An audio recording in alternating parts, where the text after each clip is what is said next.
Now we have this subtract, so we have our instruction and we're going to subtract our a of x from the d of x.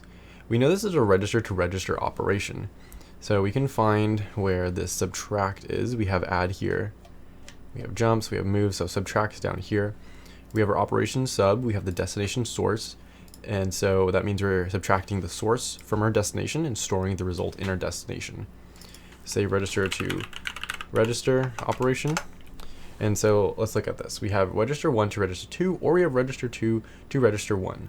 So how do we tell the difference? Well, for that the easiest way to do this is by looking right here. And so we can see from our subtract, we have this right here. And the 29D8 is really going to tell us how we can do it. And we can work backwards from that. Or you can just test both. The only difference is that there is a 1 here and not a 1 here.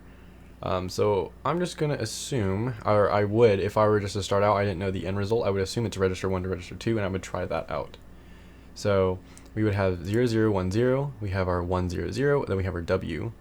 And so we're going to place this here. We have our W is equal to 1 because we're using 16-bit, and that combines here.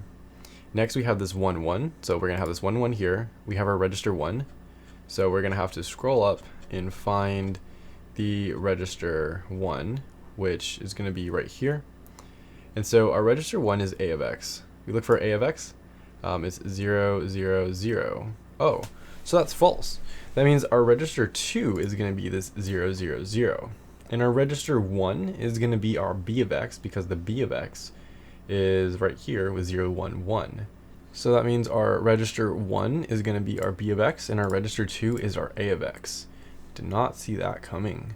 So from that one, we could just continue writing these down here. Remember that the 1 is going to combine with this to be in here. We have our 1, 1, so that's going to go first. We have the 1, 1 right here. And then we have our 0, 1, so that's going to go here. And then our 1 is going to combine with these 3 zeros and go here. And then we have our 29D8 in hex, and then we write it in here. And so those are those instructions. Next, we're looking at the jump greater than or equal to.